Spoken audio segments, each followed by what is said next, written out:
Welcome back to DataMart Direct's Mobile Up 2012 webinar series. We're going to continue our presentation today on mobile marketing. This is part 3, Making Mobi Work for You. In our previous sessions, we talked about the technology and why it is so popular and the impact and the integration that has happened in the last few years. In addition, we looked at some of the technology like QR codes and SMS texting. Now we're going to take a look at the web side of it. If we look at a few business verticals and how they're using mobile, we can begin to see a pattern. Restaurants, nightclubs, and social gatherings. Where are you? What's on the menu? What current specials do you have? What are your hours of operation? What's your telephone number? And maybe some information about your establishment. All of these questions can be uniquely integrated in a smartphone or mobile device. If it's a phone number, one tap of the phone and they'll call you. Where you're located, integrated GPS mapping can track them from their current location right to your front door. Menus and specials can also be updated as often as you want. Now, if we look at a brick and mortar store, what are some of the things their customers will be asking? Where are you? Maybe product inventory, hours of operation, phone number, current specials, information about the establishment. Are we beginning to see a pattern here? Mobile is not just for the B2C world. It works in business to business as well. It's important to get on the edge, be the first and not the follower. See, many business to business customers already communicate through mobile devices due to travel, busy schedules, emails, texting. It's natural to create notifications or potentially order status to be able to push out to your customers. Possibly updates on new products or services. Maybe specials or coupons. Reminders or notifications about upcoming events. And certainly the location and mapping features to drive them or guide them directly to your door. So the types of businesses or verticals that are utilizing mobile: hospitality, for booking information. Think of education, information that can be sent over a mobile device. Consider a new student on a college campus. He's got his class schedule, but he honestly has really no idea where he's supposed to go from one class to the next. He can utilize his GPS tracking device and be able to be guided from one class to the next in a quick, easy way to be able to keep on schedule. Just imagine all the books and catalogs being downloaded instead of purchased. Now think about financials. What about finding the closest ATM? Mobile banking. All of these can be utilized from a mobile device in a secure process to help the engagement with a customer and the banks. Think of nonprofits. What about setting up a donate button on a mobile website or even on a main website? Information about how the campaign is progressing. How about upcoming events? We have information, we need to get in front of them. And mobile is one of the fastest means to do so.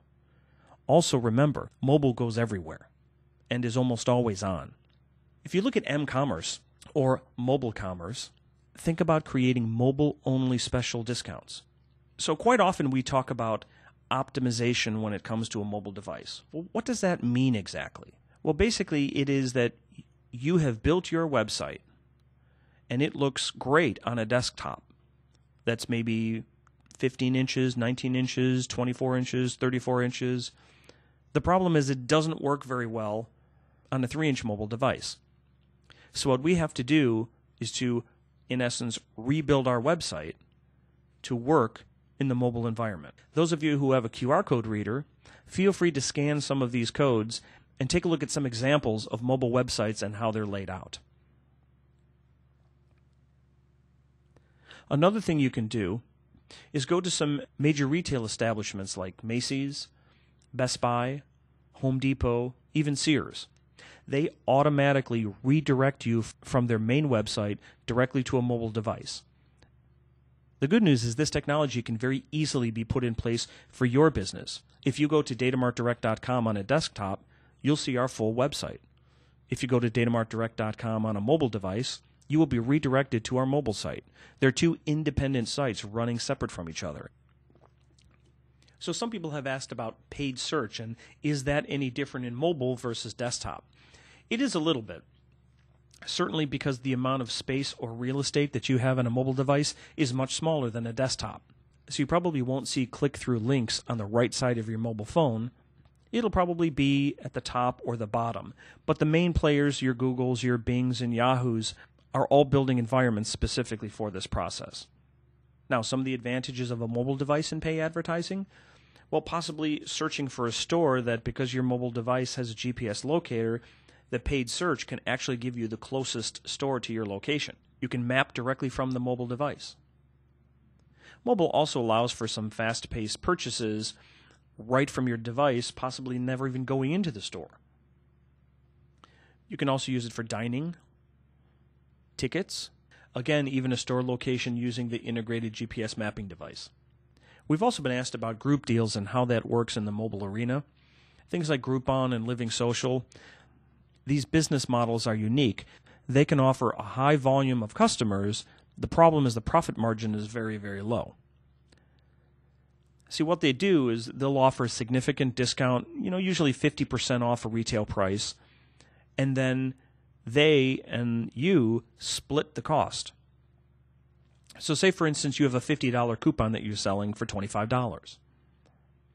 Well, you split the cost at $12.50 each. Remember, the customer only paid $25. So the problem is you're getting $12.50 for $50 worth of product. You can get a high volume of customers very, very fast. But the low margins and little profits make this not a really good long-term business marketing strategy. One option you might have that some of our customers have done is to build their own group deals. What they'll do is, using emails or text or even snail mail, they'll build their own databases. And then they'll offer their own group deals. You can still offer a significant discount, like 50% off. The advantage is you get to keep all that $25. Now, the downside to it is, of course, that you have to build that database, so you have to have contacts. One of the advantages that these other organizations have is they've got millions and millions of users that they can reach out to each and every day. So how are we using mobile marketing? Using text messaging, QR codes, mobile websites, mobile apps, although we haven't talked a whole lot about that in this series. That is another option if your business model works for it. One of the challenges that you have with the apps, like using an app store or something like that for Apple, is many people are looking to take their website and just convert it into a mobile presence. Apple is not hugely fond of that, and many times won't even accept that into their app store. They're looking for something a little bit more from an integrated standpoint, like games or something that can push notifications back and forth to customers. So apps don't work for all businesses. But certainly location-based, that is integrating with the smartphone and the GPS tracking of the mobile devices. Something that's been around for a little while but is starting to grow in popularity is called NFC, or near-field communication. It may be possible in the next year or so to actually pay for products or services, not by pulling out a credit card, but simply by waving your phone by the cash register. And, of course, developing for iPads and tablets. So as you go down this mobile marketing path, there are some do's, don'ts, and best practices to keep an eye out for. One of the most prevalent is, if you're going to use a QR code, don't make the mistake that so many have and simply point it to your main website that is not mobile enabled. The problem that you have is that a QR code can only be scanned from a mobile device. And if your website is not designed or mobile enabled, it may be very hard to navigate, and the problem you have is the customers may click off your website, and that is the last thing we want them to do. In addition, if you're going to use texting, don't intrude on the user with a ton of messages. A good rule of thumb is maybe once or twice a month to reach out with a text, and then maybe once or twice a month with an email. That should be enough communication to continue to feed good information to your customer and not be overbearing with a lot of offers that they might ignore. And also, if you're going to create, or if you're going to build a mobile-enabled website, don't just replicate the main website you have. Utilize the technology of the mobile to highlight specific things that would be most beneficial for your customers. We want to give them the information that they need, but we also want them to take action. Let's use the technology for all of the power that it has.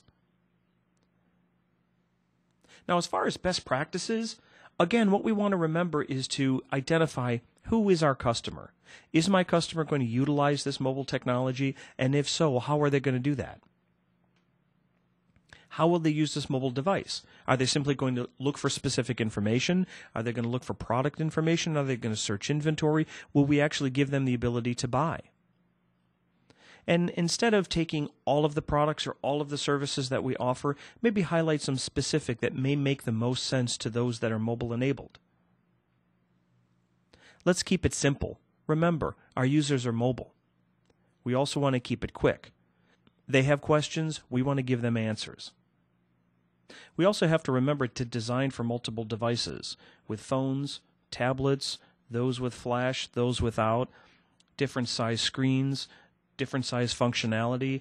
We just need to be a little careful as we're going through this process to ensure that we don't try and include something that's not available on all devices, or to be working with too many devices that don't have the functionality that we need. Again, I want to thank you all for joining us today. We covered a lot of information in a relatively short period of time. My name is Scott Bussert, and our company is DataMart Direct. If you need any additional information, please feel free to reach out to us. And if you want to copy this presentation, reach out to myself or Julie Leader, whose contact information is at the bottom of the slide. We'll be more than happy to send this off to you in a PDF format. Thank you so much for joining us today, and take care.